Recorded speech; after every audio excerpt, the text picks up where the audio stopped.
eh, la iniciativa de poder hablar con el profesor que le da Derecho Financiero, y conversando con él, pues acordamos de que el día de hoy iban a dar la clase de manera virtual, porque obvio es que el edificio lo iban a cerrar y no les iban a permitir el ingreso. Entonces no quería yo que perdiéramos el día de hoy la clase por lo mediático que tenemos ya los exámenes, y especialmente me interesa pues el curso que yo les imparto, ¿no? Y lamentablemente se han estado perdiendo días para impartir las clases por X o Y circunstancia, inclusive un día lunes, que fue cuando se programó la elección.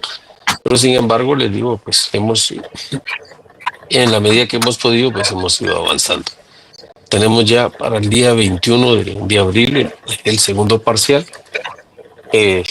Vamos a tener que hacer magia ahí para poder avanzar más con el tema del segundo parcial, ¿verdad?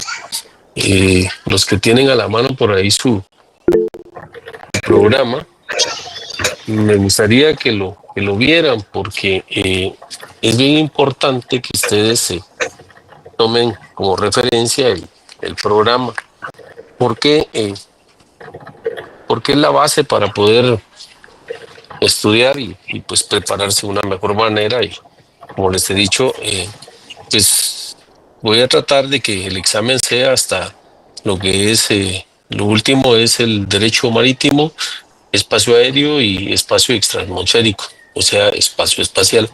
Hasta ahí es que considero yo que vamos a examinar el segundo parcial, y ya para el final pues solo nos quedaría lo concerniente a la adquisición del territorio y las instituciones de protección de derecho humanitario, neutralidad y medio ambiente.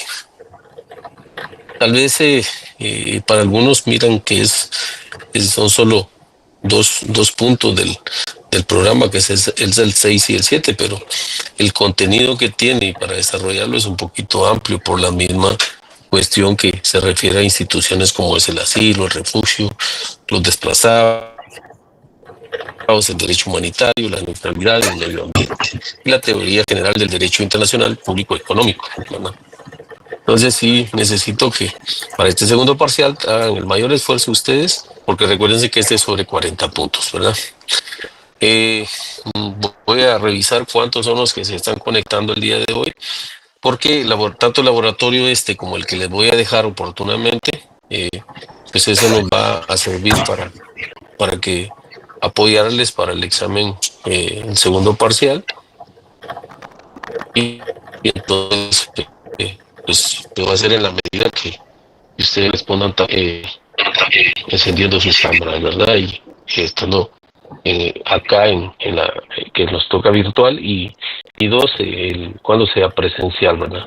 Yo creo que al final el lunes es el último día que vamos a dar clases, entonces voy a tratar de desarrollar los 3 puntos, esos que les mencioné, el día lunes. Así que, y como ese día es de manera virtual nuevamente, pues vamos a tener que ver nuevamente por esta vía, ¿verdad? Así que estén listos, prestos y dispuestos a eso para poder prepararse de una mejor manera para el examen del segundo parcial, ¿no? El día de hoy pues vamos a ver y continuar dando una leve explicación de la teoría general de los tratados, la teoría general de los tratados. Como ya los hemos visto anteriormente, en la clase anterior hablamos algo sobre eso. Pues vamos a recapitular algunos conceptos y definiciones que tenemos de eso, ¿verdad? Pues, ¿qué es tratado? Pues es un acuerdo internacional. Si apagas el micrófono.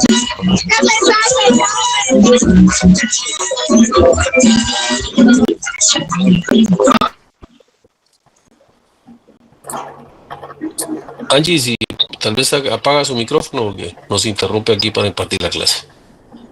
¿No? Pues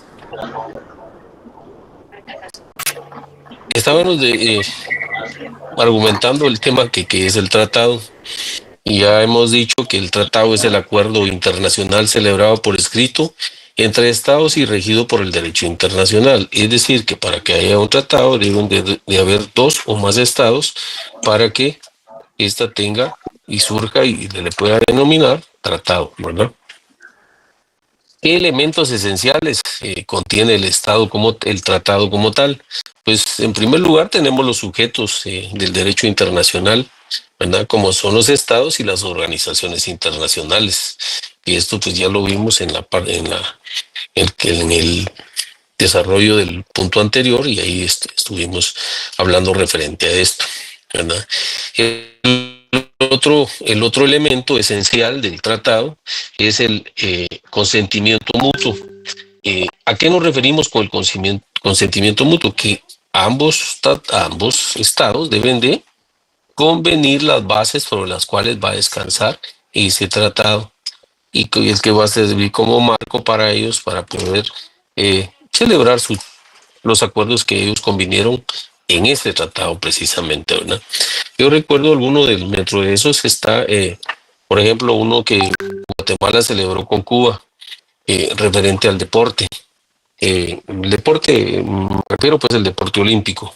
Específicamente, les digo, tuve la oportunidad de revisar varios de esos tratados y convenios que se celebraron precisamente porque en el país de Cuba le prestaba el servicio técnico, por decirles así, me refiero a la figura física que eran los profesores de Cuba que venían a entrenar a nuestros atletas del deporte olímpico. Dentro de eso estaba lo que es la lucha grecorromana, los judocas, básquet, de vóley y béisbol.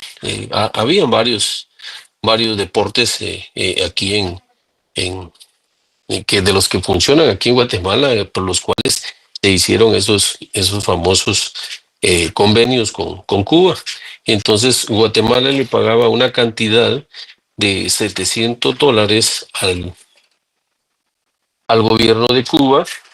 A cambio el gobierno de Cuba pues mandaba un atleta para cada determinada de las ramas que ya les mencioné. En ese ínterin tuve también la oportunidad de ver varias formas que intentaron los atletas cubanos de que se cambiaran o se variaran las formas de esos convenios. Por supuesto, ellos lo estaban haciendo a su conveniencia. Lamentablemente, como les digo, los tratados y convenios son firmados y acordados y consentidos por los estados, no por las personas individuales que al final son las que ejecutan el trabajo ese que se menciona o el cual se hizo el consentimiento. Ellos pretendían a través de esa reunión que se sostuvo con ellos, con sus asesores, que se variaran las formas de pago, que el pago se hiciera a ellos directamente y no al gobierno de Cuba. Sin embargo, pues como yo les hice ver tanto a ellos de manera directa como a sus asesores, del cual se hacían acompañar, de que eso era imposible porque el convenio había sido firmado entre los estados contratantes, no como ellos como personas individuales. Algunos buscaron alguna otra manera burda, por decir así, con tal de quedarse directamente aquí en territorio nacional.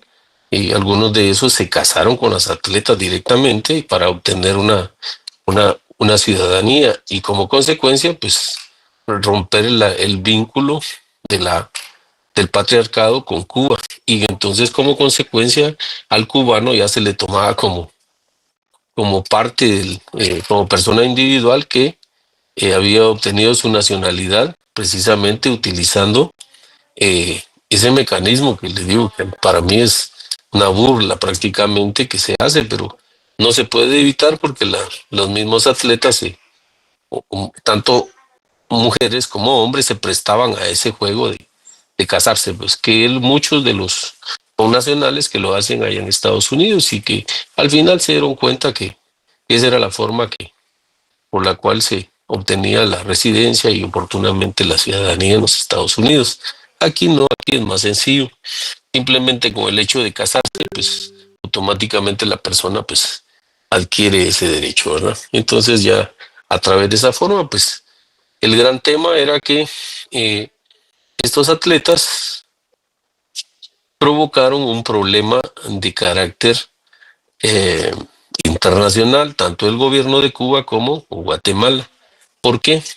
Porque resulta que la, la atleta que está residiendo aquí en el país, al casarse con el otro, pues adquiere el otro la residencia y como consecuencia, pues él ya va a vivir aquí como una persona individual, al igual que todos nosotros. Y entonces ya tiene la libertad de él para contratar, cosa que en Cuba le es prohibido, ¿verdad? Entonces, créanme lo que fue bastante complicado porque hasta llegó a tales esferas que muchas de las atletas, especialmente las damas, las judocas, pues ya no querían representar al país porque eh, a- pues el Estado como tal digo, pues miren, no podemos estar haciendo eso porque al final lo único que se estaba haciendo era una burla para el país cubano, ¿verdad? Sin embargo, el país, acá, aunque ustedes no lo crean, pues somos muy respetuosos de la ley, se respetó el convenio y se seguía pagando el aporte que se había acordado.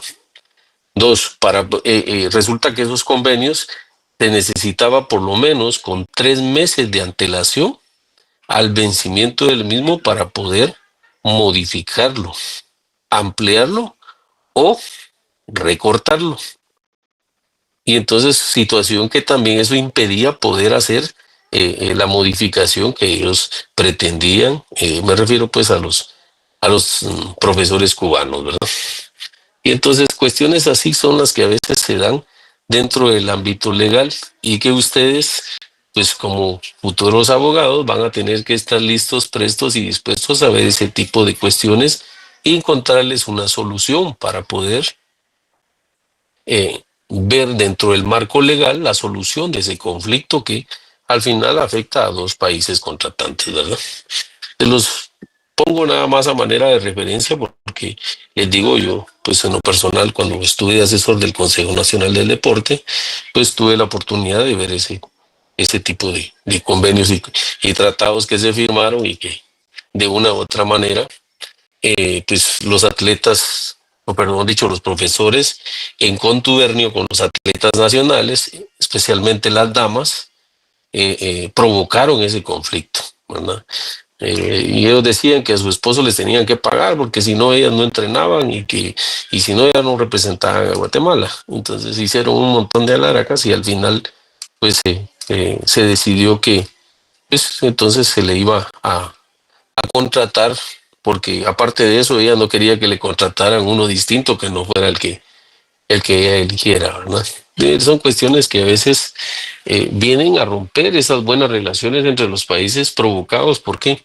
Por los mismos personajes de hoy en día que tenemos a la orden, ¿verdad? Las personas individuales que a veces buscamos nuestro beneficio sin importar el daño que se pueda provocar producto eh, de un malentendido, una mala asesoría legal que se le pueda brindar. Como yo le decía al abogado que los representaba, le digo, mire, usted conoce las leyes, yo no estoy acá para estarse explicando, pero el convenio ahí dice hasta el plazo con el cual se debe hacer la modificación, pero es por parte de los estados, no por parte de las personas individuales, porque el pago pretendían ellos que se hiciera de manera directa, no a través de la Embajada de Cuba. Entonces, cosa que fue denegada y pues se molestaron, pero al final había que respetar los tratados y convenios que ya se habían firmado, ¿verdad? Otro de los aspectos es la referencia doctrinal que tenemos de esto. Bueno, aquí podemos mencionar a Hans Kelsen y a Ian Brownlee, que esos son de los primeros que les dije postulantes de esta famosa teoría referente a los tratados y convenios internacionales, ¿verdad? ¿Qué terminología es la que debemos de usar cuando nos referimos a estos? Porque a veces tratado, convenio, protocolo, todas estas cuestiones a veces crean confusión, pero sin embargo, si lo analizamos en su contexto cada uno, pues podemos entender perfectamente y saber la diferencia que existe entre uno y otro. Y así podemos decir, ¿qué es convención? Es un acuerdo formal en derecho internacional. Convención. ¿Ya? Es un acuerdo formal en derecho internacional. ¿Qué es protocolo? Es un complemento o enmienda a un tratado ya existente. Verbigracia, lo que yo les mencionaba, ¿verdad? Por protocolo no se podía hacer ninguna enmienda ni modificación porque ahí mismo el tratado o el convenio firmado tenía que, para poderle hacer alguna modificación a lo que ellos habían contratado, tenía que tener un plazo, ¿verdad? Pero ese plazo lo fijan los propios estados contratantes, no las personas individuales que a veces se utilizan para ejecutar esos tratados y convenios, ¿verdad? ¿Qué es protocolo? Pues es un complemento o enmienda a un tratado ya existente. Acuerdo, instrumento más general, menos formal que un tratado. Otros términos que se utilizan de acuerdo a la doctrina es carta, pacto o estatuto. Esos son tres términos que se utilizan por parte de los estados contratantes, ¿verdad? Carta rogatoria, pacto de verbigracia, el famoso pacto de San José, ¿verdad? Y el estatuto, pues hay varios, el estatuto de ¿cómo se llama? De la redundancia, de los estados que integran, por ejemplo, el grupo de los ocho, pero eso solo ellos lo conforman y no permiten el acceso a otro. Es un estatuto, ¿verdad? Que ellos de común acuerdo hicieron y pues son bien cerrado ese grupo que no permiten que alguien más ingrese, ¿verdad? ¿Cómo se clasifican los tratados? Primero, por el número de partes, que son bilaterales y multilaterales. Bilaterales es cuando son dos estados, multilaterales cuando son tres o más estados los contratantes. Por el contenido, políticos, comerciales y culturales, ¿verdad? Entonces pueden hacer un tratado político, ¿verdad? Para poder manejar la política exterior. Pues puede haber un tratado comercial, precisamente lo que hablaron del tratado de libre comercio, ¿verdad? Tratado comercial. Y culturales, específicamente cuando se hace algún tratado referente a que ciertas culturas de cada país pues hacen intercambios culturales. A veces vienen acá la Sinfónica de México, por ponerles un ejemplo, y también a veces va la Sinfónica de Guatemala a, a sonar allá a los estados mexicanos, qué sé yo, cualquiera de las áreas que ellos tienen, ¿verdad? Esos son precisamente los famosos tratados culturales. Por la pueden ser abiertos o cerrados. Abiertos porque los dejan a libertad de los estados de qué más le pueden agregar o quitar o poner, ¿verdad? Son abiertos.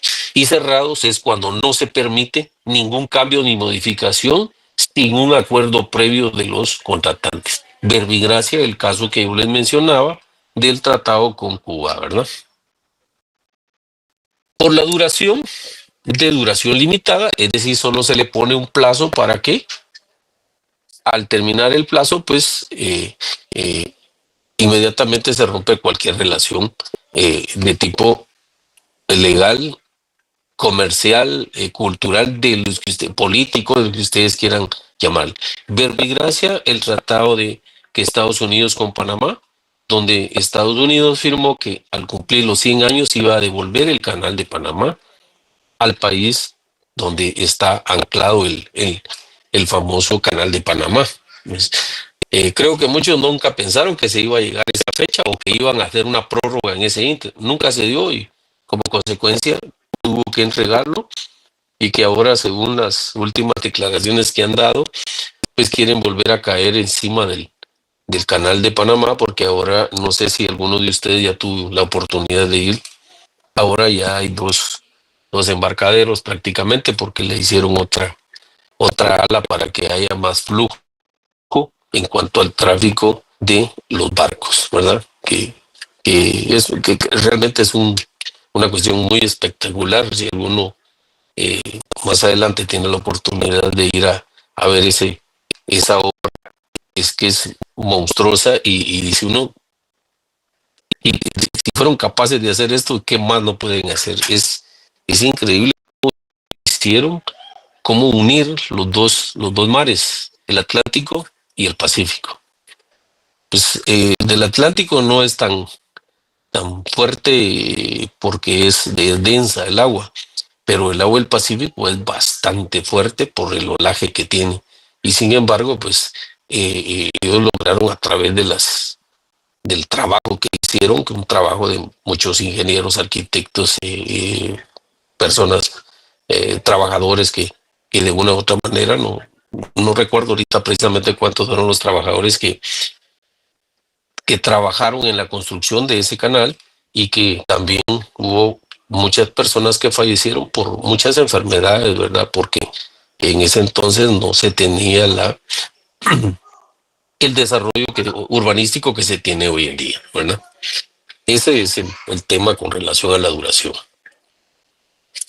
El otro punto es la suscripción de los tratados, o sea, las fases. ¿Cómo es que logran a la etapa de suscribir o la firma de esos tratados? Primero, la primera fase es la negociación. Las partes discuten los términos bajo los cuales van a contratar, a firmar ese tratado, o qué vínculos van a tener con relación a ese tratado. El otro es la expresión del acuerdo inicial. O sea, acuerdan firmar el tratado. Entonces ahí pueden fijar fechas. Firmaron hoy el acuerdo para firmar el tratado, ¿verdad? El otro es la ratificación, que es la aprobación interna del Estado, por el Estado, que es lo que precisamente les mencionaba en la clase anterior, y les formulé la pregunta, y la vuelvo a reiterar ahí a la general. ¿Quién ratifica aquí los tratados internacionales por parte del Estado de Guatemala? El Congreso de la República. ¿Quién me lo puede fundamentar? Están en sus casas, esperaría yo que tengan su ley.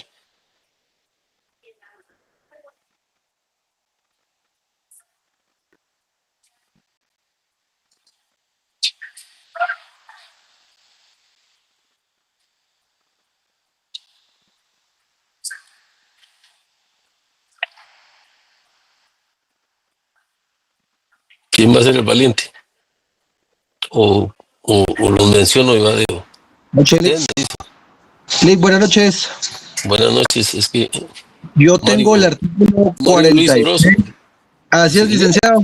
Léalo, por favor. Vamos a ver Muy si bien, tengo el artículo 46 de la Constitución Política de la República de Guatemala. Establece preeminencia del derecho internacional. Se establece el principio general de que en materia de derechos humanos, los tratados y convenciones aceptados y ratificados por Guatemala tienen preeminencia sobre el derecho interno. Sí, pero eso es con relación a la preeminencia. Eso no. Yo no sé si usted puso atención en la forma qué fue lo que yo pregunté. ¿Quién ratifica los tratados y convenios del Estado de Guatemala? Esa fue la pregunta que Buenas noches, licenciado. Buenas noches. ¿Quién levantó la mano por ahí? Nelson, a Nelson ver, Acosta. Nelson Enrique Acosta.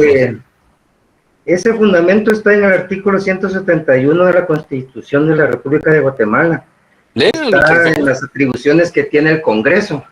Y precisamente está en su literal y Dígale, léalo, por favor. Aprobar ante su ratificación los tratados, convenios o cualquier arreglo internacional. ¿Cuándo? Y ahí hace otros articulados más. Para mí ese sería el fundamento legal. Es correcto. Ahí está la base legal del cual podemos, y esa va a ser pregunta de examen. De una vez se los adelanto. Bueno, muy bien, gracias Mario. Ahí por o Nelson creo que fue el que nos respondió, ¿verdad? No se me quedan los nombres fácilmente. Pues dentro de eso es lo que me interesa que vayan conociendo ustedes. Carol García está pidiendo el artículo. Se lo podría dar Nelson o quién fue el que nos respondió ahí? Nelson, sí, Licenciado, es Nelson. el artículo 171, literal I. Ok, ahí está complacida. Claudia creo que fue la que preguntó, ¿verdad? Pero no, bueno, el otro aspecto que me interesa que conozcamos es lo referente a la validez de los tratados. ¿Cuáles son las condiciones que se dan para la validez de esos tratados? Primero, que haya un consentimiento libre, es decir, que no, así como cuando le va ante el notario la pareja y van a pedirle que los case, ¿verdad? Entonces, debe de ser de manera voluntaria, espontánea. ¿Quiénes son casados acá de los? Pero no sé, no me levanten toda la mano porque no sé que no la van a levantar, ¿no? Entonces, es esa manifestación es la que tiene que ser de ambos estados, no tiene que ser forzoso, ¿verdad? ¿Por qué? Porque entonces ya hay un vicio en donde. ¿Cuáles son los elementos esenciales del negocio jurídico?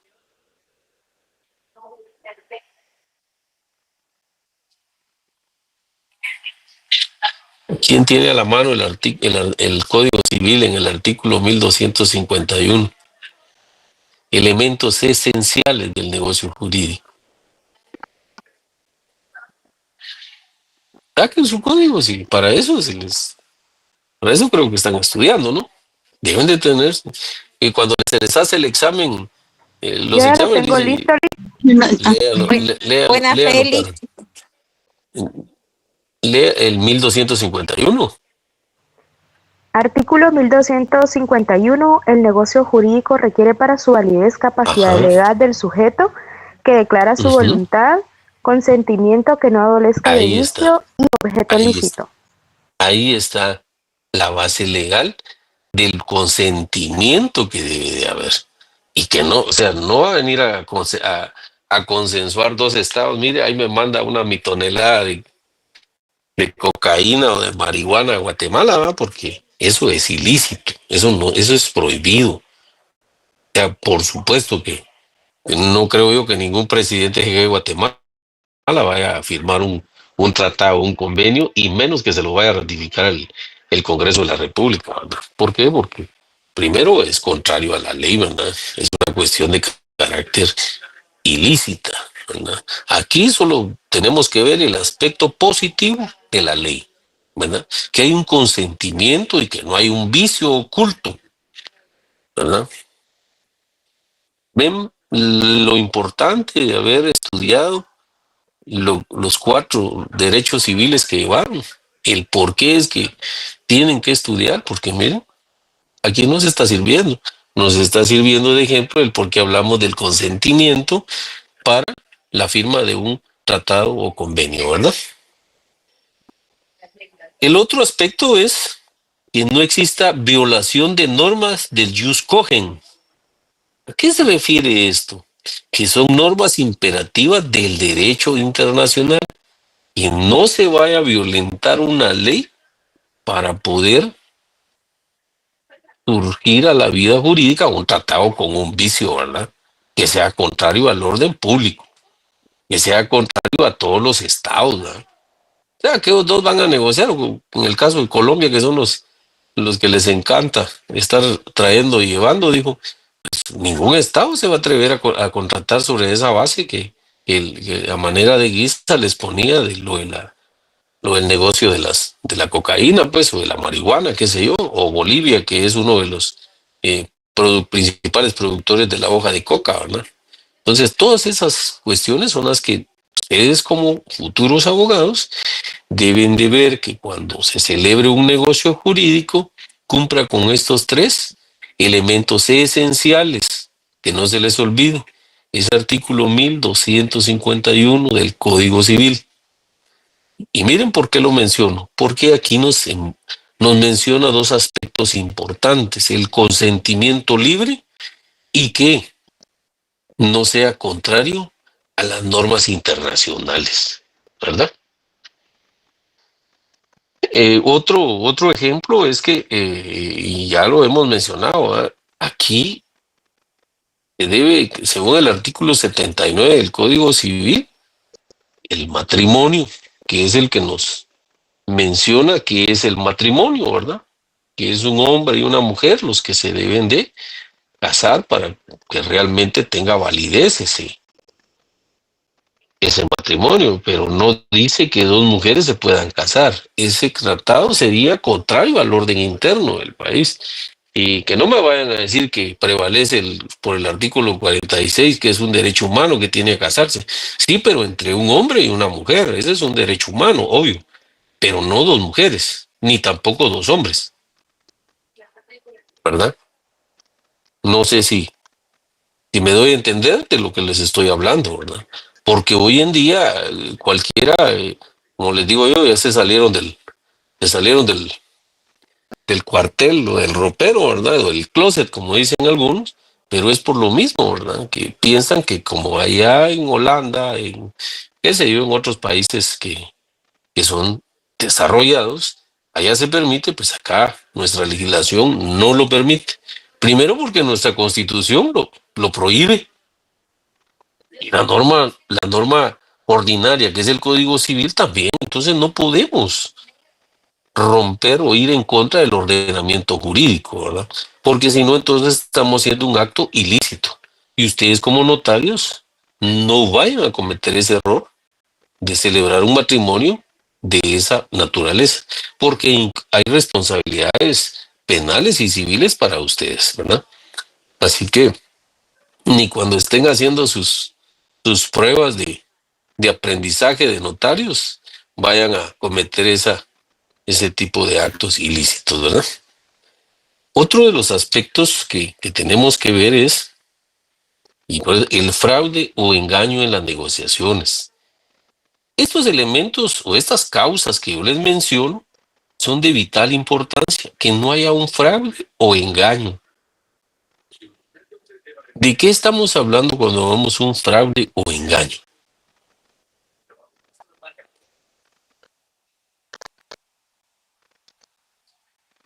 De los vicios ocultos que pudieran haber dentro de esa negociación.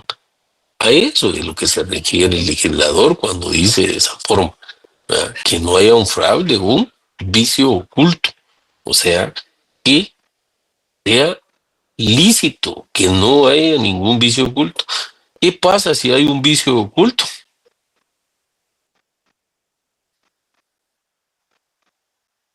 Sería nulo, se podría anular. Sí, pero para que se declare la nulidad, ¿qué es lo primero que habría que hacerlo? ¿Qué hacer?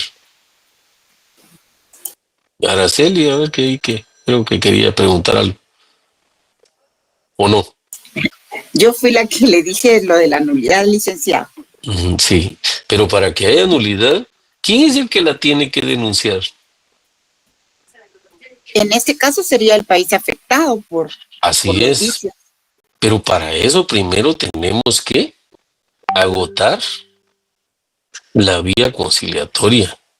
Y entonces como consecuencia tenemos que denunciar ese tratado y pues a través de aquí quién sería quien tendría que resolver ese conflicto.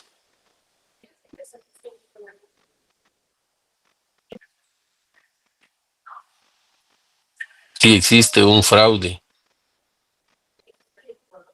o engaño, ¿quién tendría que, ya Araceli nos dijo que el estado afectante, pero quién va a conocer ese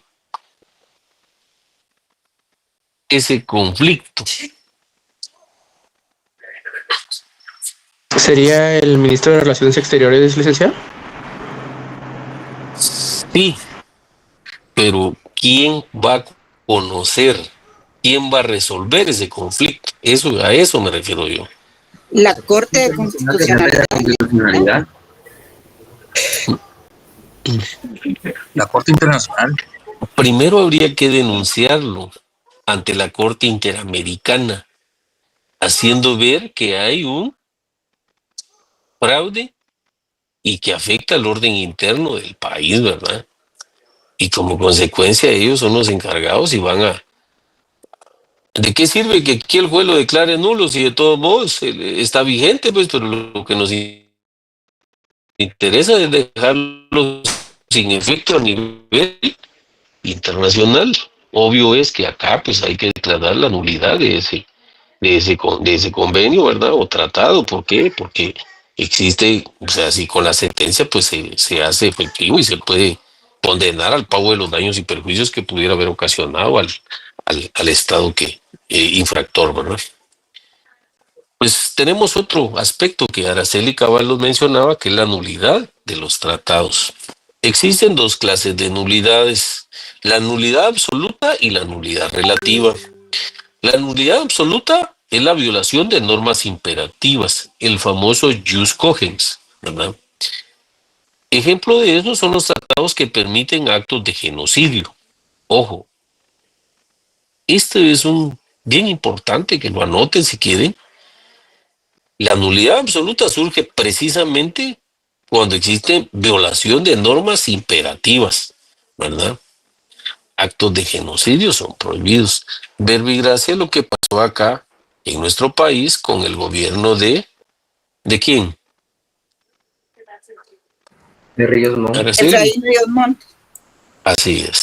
Precisamente por eso es que a él en su momento le iniciaron proceso penal por genocidio, ¿verdad? Porque durante su gobierno se cometieron muchos actos ilícitos, verbigracia, entre estos los de genocidio, ¿verdad? Hay algunos que por ahí alegan genocidio y ellos ni habían nacido, ¿no? Entonces no, yo a veces no entiendo, ¿verdad? Pero son esas famosas ONG que se dedican a pretender sacarle dinero al Estado de Guatemala a través de esa vía, ¿verdad? Y ustedes ya saben quiénes son, ¿verdad? Eso es lo bueno. Y el otro es la nulidad relativa. Es cuando existen vicios en el consentimiento como error o dolo, ¿verdad? Y volvemos otra vez al derecho civil. Cuando hay error y cuando hay dolo, ¿verdad? Que son los vicios del consentimiento. Entonces, lo que provoca es una nulidad relativa, ¿verdad? ¿Cuál es la doctrina sobre los tratados que existe? Existen varias doctrinas. Las principales doctrinas que existen es la doctrina positivista. Esta establece que los tratados son fuente principal del derecho internacional. Su principal autor o pensador sobre esto es Hans Kelsen. Por eso les mencionaba anteriormente que habían dos personajes dentro de la farándula de los escritores o de los filósofos, y entre ellos está Hans Kelsen. También tenemos la escuela naturalista. Este establece que la prioridad de normas morales por encima de los tratados. Uno de sus principales exponentes es Francisco de Vitoria. Y vuelvo otra vez al punto de acuerdo a la naturaleza del jus cogens, específicamente a la escuela naturalista. ¿Por qué? Y les mencionaba el caso del matrimonio. Acá es prohibido que se casen dos hombres o dos mujeres, pero no es prohibido que se casen un hombre y una mujer. ¿Por qué?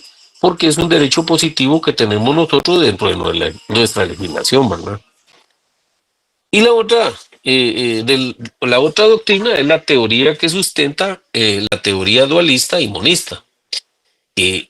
Esta manifiesta la relación entre el derecho interno y los tratados internacionales, ¿verdad? A eso se refiere. Como conclusión podemos decir lo siguiente: la importancia de los tratados en las relaciones internacionales son vitales, ¿verdad? La función clave en la regulación de la paz, comercio y derechos humanos. Sobre esa base descansa el derecho internacional, ¿verdad? Eso es importante que ustedes lo anoten, y como les decía al inicio de la clase, que antes de que se vayan de descanso, pues les vamos a dejar un par de laboratorios ahí para que sirvan de complemento con el que ya entregaron, para darle una ponderación y poderlos apoyar de una manera estudiando, ¿verdad? Estudiando y pues recibiendo las clases magistrales que se dan a través de la vía virtual, como lo estamos haciendo ahorita, y lo vamos a hacer el otro lunes. Independientemente de cualquier cosa, el día lunes nos volvemos a conectar. ¿Por qué? Porque necesitamos avanzar sobre los temas que vamos a desarrollar durante lo que falte de para el segundo parcial, ¿verdad? Vamos a continuar. No crean que terminamos. Lick, disculpe, solo antes de continuar le quería hacer una consulta. Usted dijo que en los tratados que son por tiempo, pues se fija el plazo, pero se puede hacer una prórroga. ¿Esta prórroga puede ser rechazada, por ejemplo, en este canal? Es que se le entrecorta la llamada, Kevin.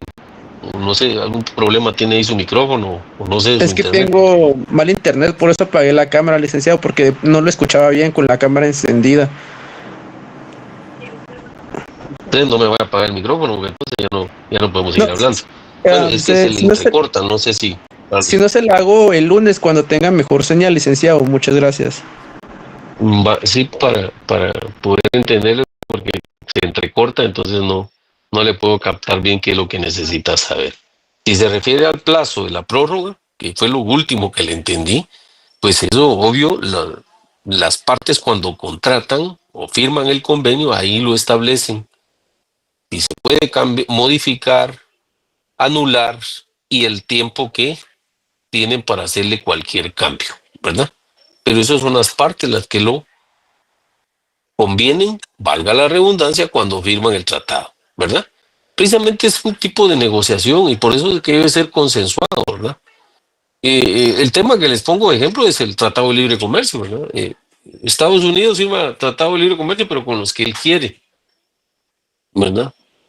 Entonces, y todos los países que vivimos por el producto de la producción, como el Estado de Guatemala, pues anda tocando puertas donde con quién puede tener un tratado de libre comercio para tener un mejor ingreso y egreso, pues, en cuanto a la producción que tenemos aquí en el país, verbigracia, el azúcar, ¿verdad? Y el café.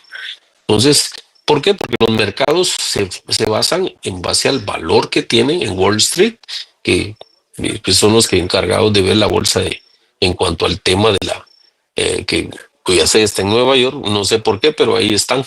Y ellos son los que manejan el mercado mundial, ¿verdad? El precio de los productos, pues ahí es donde lo negocian, ¿verdad? El otro tema que quería que viéramos es lo relacionado a el territorio estatal.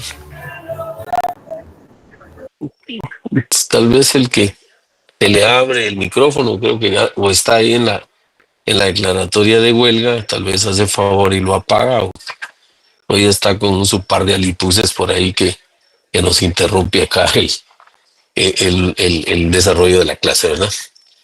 El otro punto es el territorio estatal. ¿Qué es el territorio estatal? Pues no es más que el espacio geográfico sobre el cual el Estado ejerce soberanía plena, ¿verdad?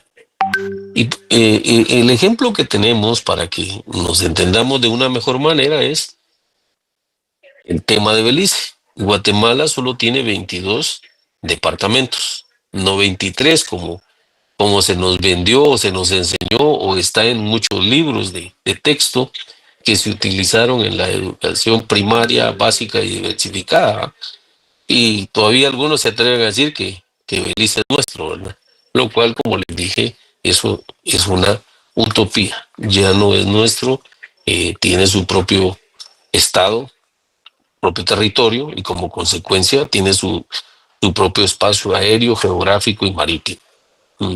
Belice ya no es nuestro. Eso deberían de ser realistas.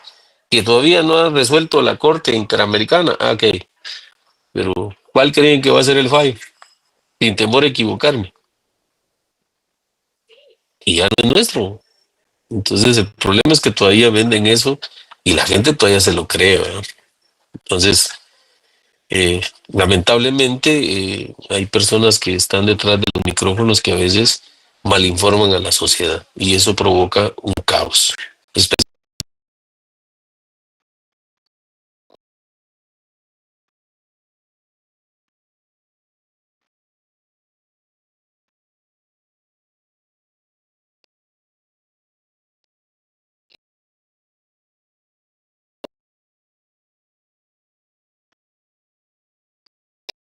Segundo, las áreas territoriales. Guatemala tiene la ventaja que tiene dos áreas marítimas, el Atlántico y el Pacífico.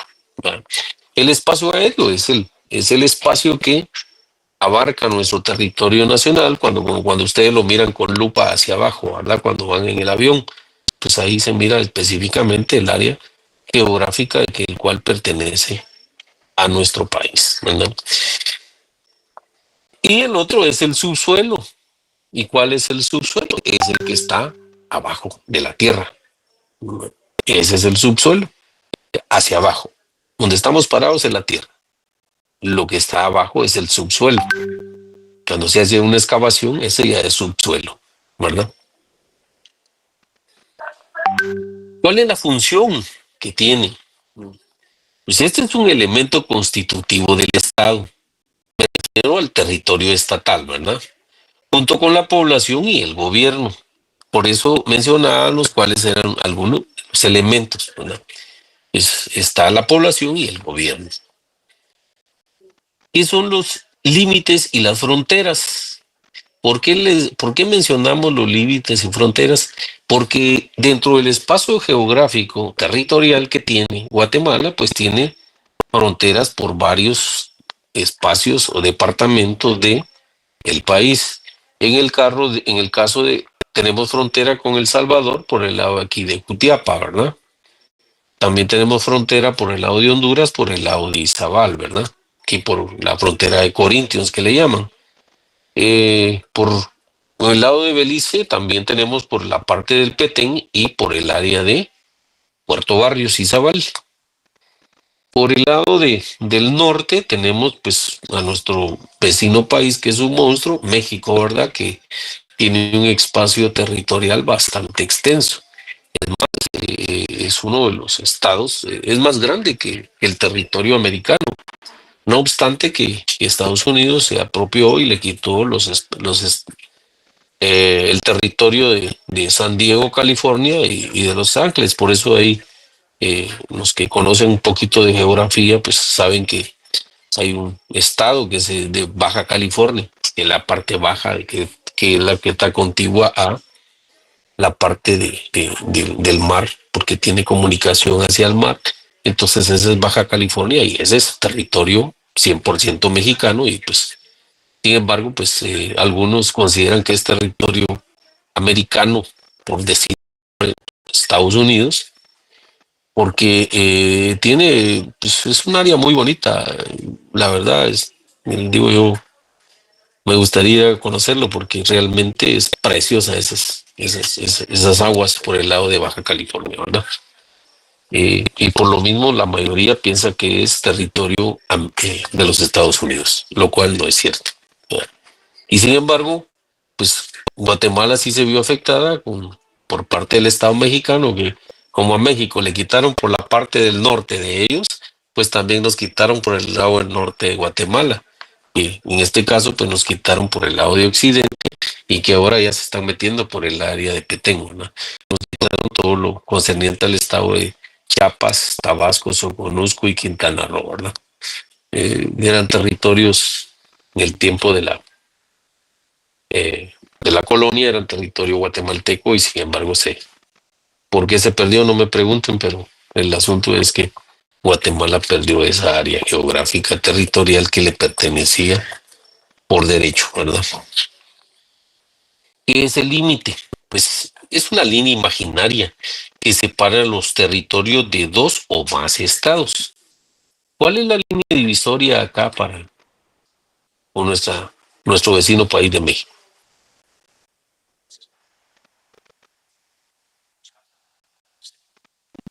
A ver, Lisbeth Marina,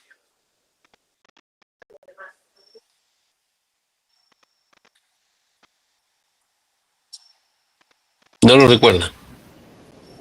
Jenny, No, licenciado. No. Jennifer, ¿qué nos puede decir?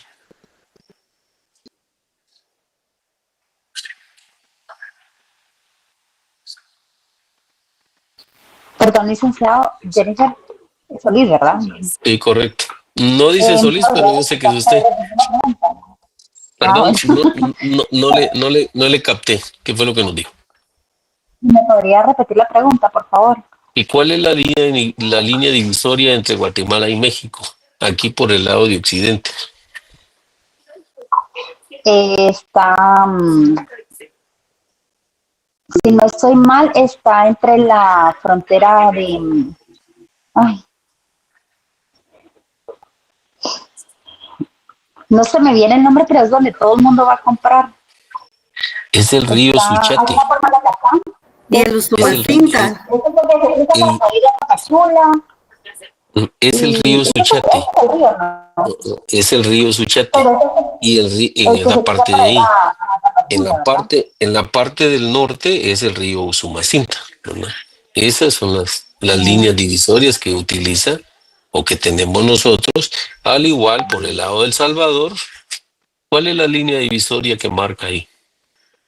Está el que está por las Chinamas, la frontera de las Chinamas, ¿no? Pero sí, es la frontera de las Chinamas, pero... ¿Es Salinas, licenciado? No. No sabría decirle, licenciado. ¿Cuál es el último río que tenemos en el territorio nacional? Muy Río bien, Paz, Río La Paz. Río La Paz. Río La Paz. Totalmente de acuerdo, así es. ¿Ven por qué es la importancia que conozcamos nuestro territorio nacional? Porque así sabemos cuáles son las líneas o los límites hasta dónde llega la línea fronteriza, ¿verdad? Lo que me mencionó usted, la aduana de Jennifer, creo que fue es la aduana, eso no es una línea fronteriza. Lo que pasa es que ahí es donde le piden el pasaporte.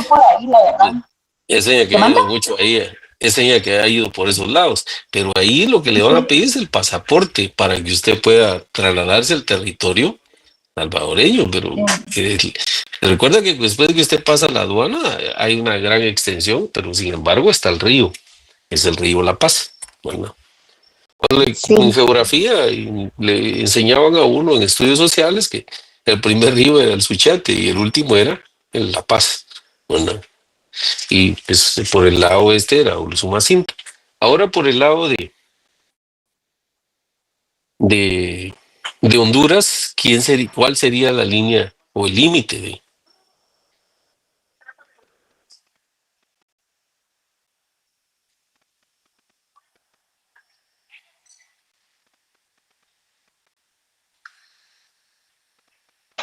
¿Es el Motagua, licenciado? El Motagua atraviesa pues de hecho se le denomina es parte de, pero sin embargo le digo, no. ¿Sería correcto, Honduras, por el lado de Honduras, exacto.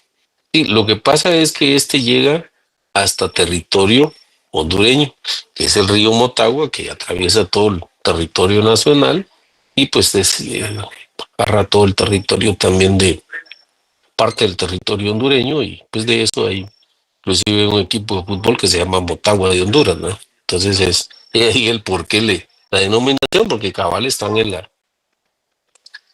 el área territorial del río Este, en la superficie a un costado del río Motagua, ¿verdad?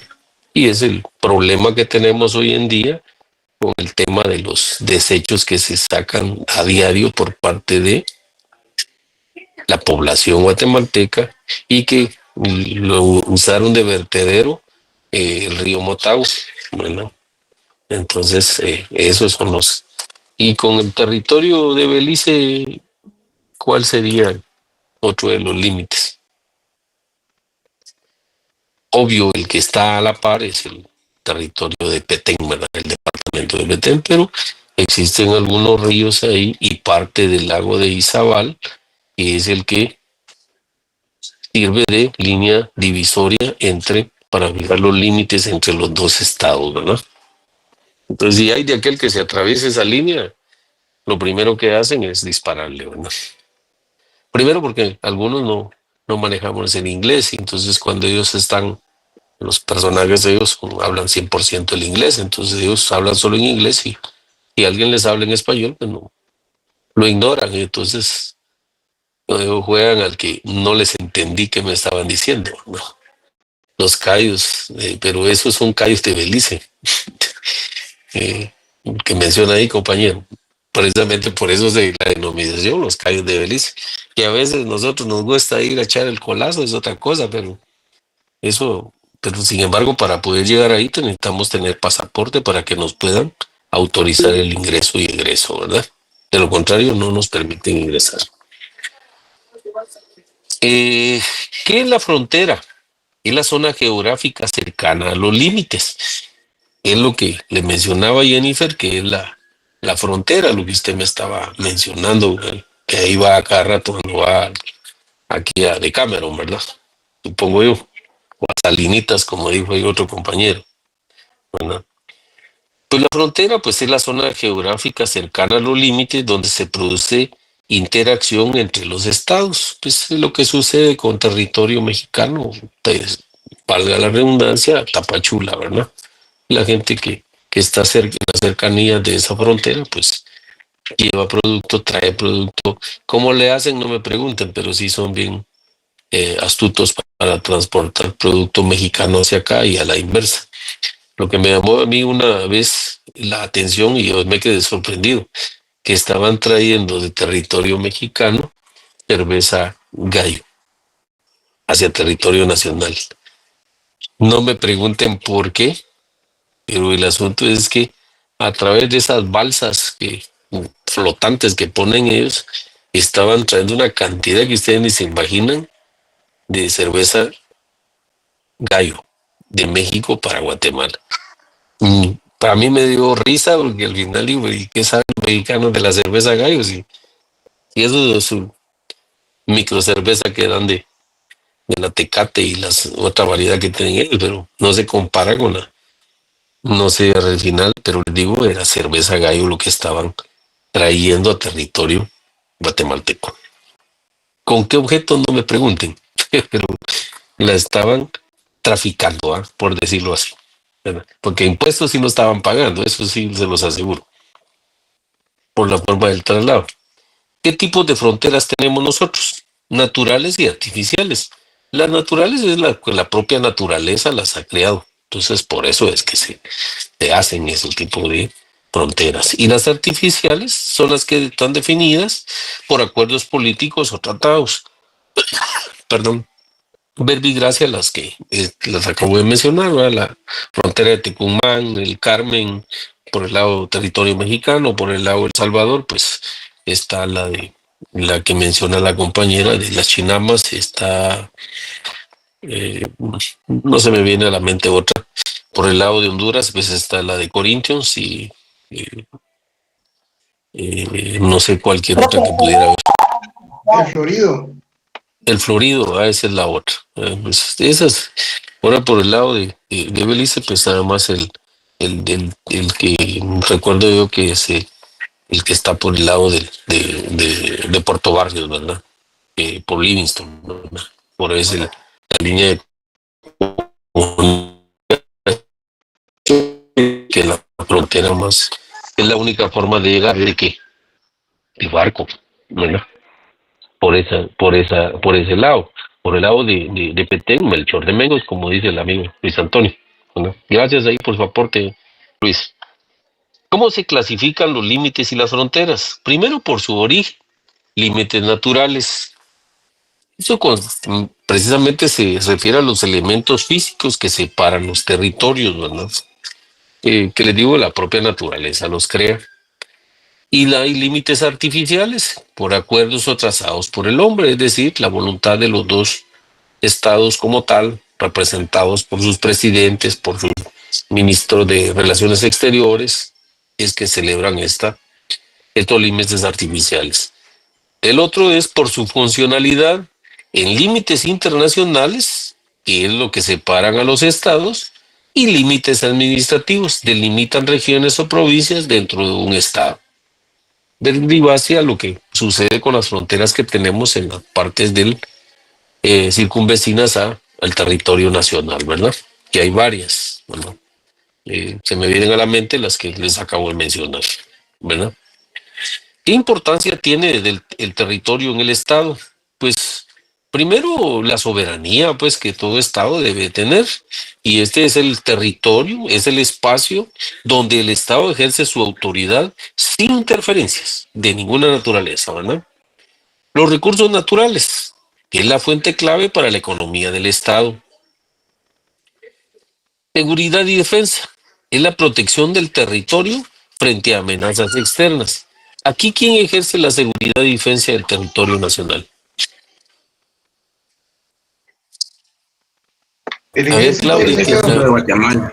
A ver, Claudia, ¿qué nos puede decir usted? ¿Quién ejerce la defensa y soberanía del Estado y el territorio? Yoli. Sí. El ejército de Guatemala, Ali, que ya... Correcto. Gracias, Claudia. Gracias, Ali. Otro tema que tenemos que ver es la doctrina del uti possidetis. ¿Qué es el uti possidetis? Pues este es un principio de derecho internacional que establece que los territorios deben conservar los límites que tenían al momento de obtener la independencia. Miren hasta dónde nos remite. Por eso es que les digo yo con el tema de Belice. A él ya lo declararon un país libre e independiente. Y desde el momento mismo, pues él fija sus límites, hasta dónde llega su territorio, porque esos eran los que él tenía, ¿verdad? Y si no, quien resuelve esa clase de conflictos es la Corte Interamericana, ¿verdad? Entonces, otra de las preguntas del examen, ¿verdad? Para que se la anoten ahí. ¿Qué variante va a venir? No sé, ahí lo sabrán ustedes cuando estén examinando. ¿Qué finalidad tiene el uti possidetis? Evitar conflictos territoriales entre los nuevos estados. Es decir, que pueda surgir un tercer estado atribuyéndose el derecho. Pues a eso se refiere el uti possidetis. Por ejemplo, que voy a mencionar ese ejemplo, el departamento de Quetzaltenango, que se cree en el sexto estado, y pues ellos nada más se quedó en el tintero de que ellos eran el sexto estado, y ellos, sin embargo, dicen somos el sexto estado. No es cierto que sean el sexto estado, ¿no? ¿Por qué? Porque ellos se creen independientes, pero ellos nunca se les ha declarado ninguna independencia, y como consecuencia están dentro del territorio nacional, y como consecuencia no pueden ser libres e independientes, ¿verdad? ¿Por qué? Porque no tienen soberanía propia, ¿verdad?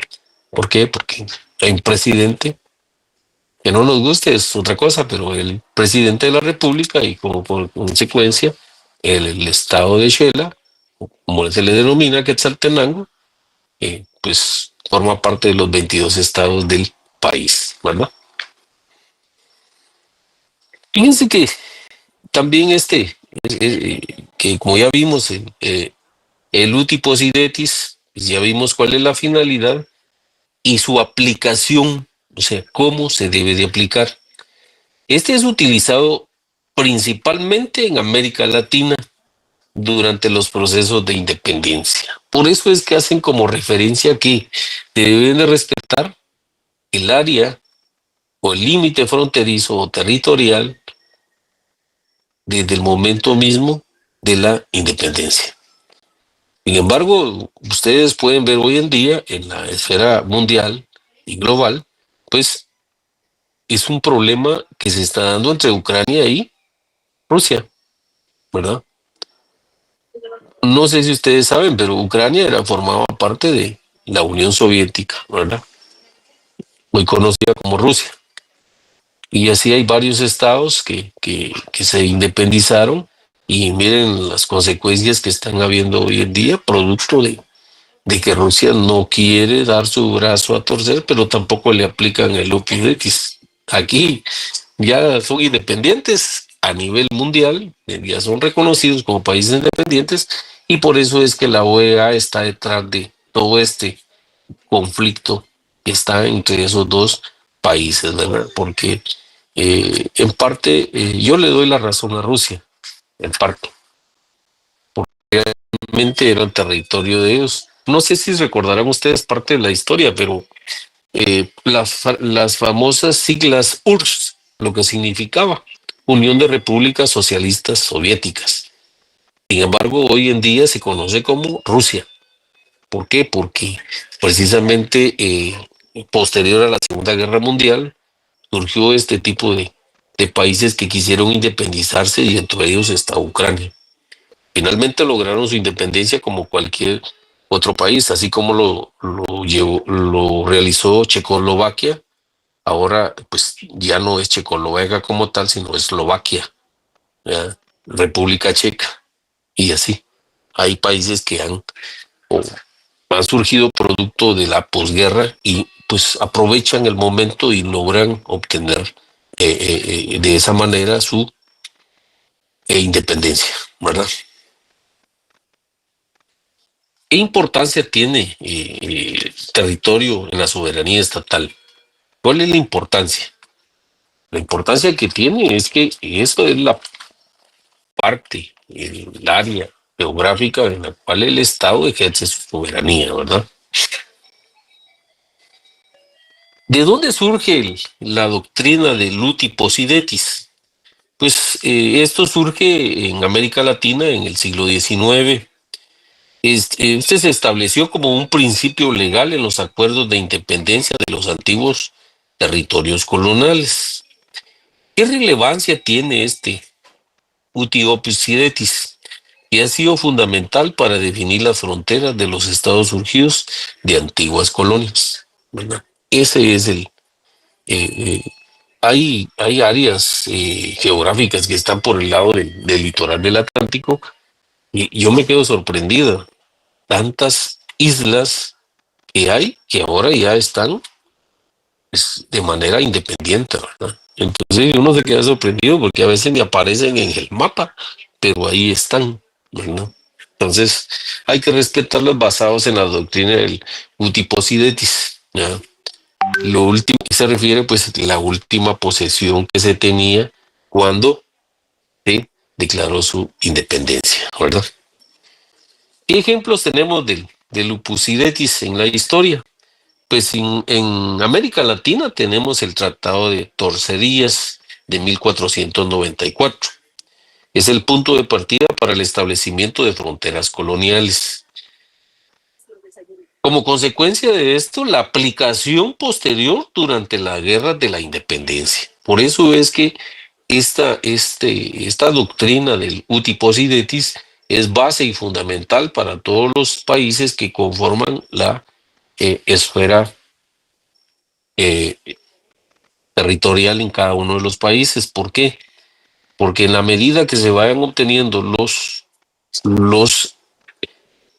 las áreas geográficas se vayan obteniendo su independencia, pues eso es lo que va a provocar, ¿verdad? Y por eso es que son tantos los conflictos. Uno de ellos, con verbigracia que les menciono, es el tema de Ucrania y Rusia. El gran problema que tienen ellos, y ese es un problema de fondo, es que Rusia de por sí tiene eminentemente sus puertos de salida se mantienen congelados prácticamente todo el año. Sin embargo, el territorio que era de ellos, Ucrania, es el único puerto de salida que tienen y por eso es el pleito, porque si no, Rusia no puede sacar sus productos hacia el exterior. ¿Por qué?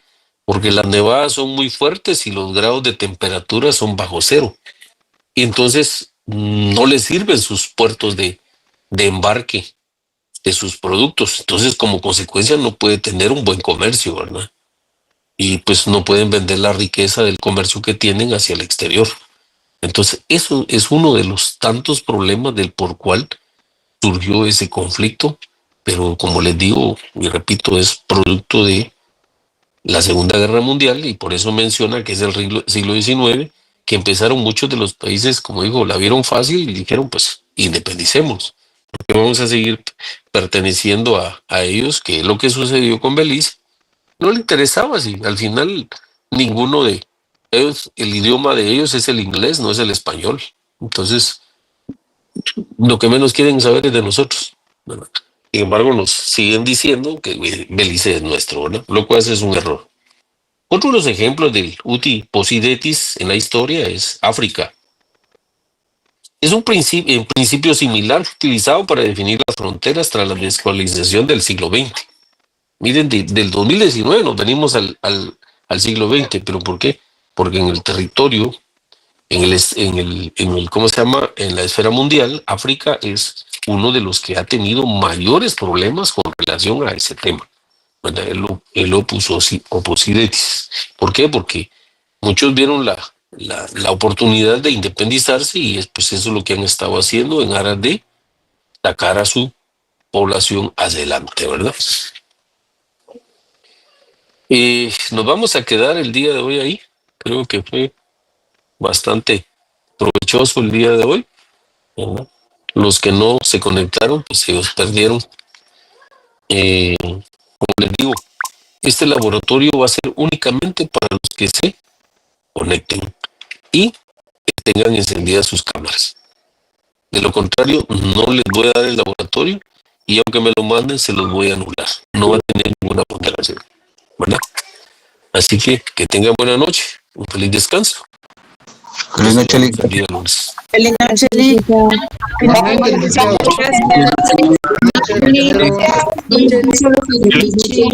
Feliz noche.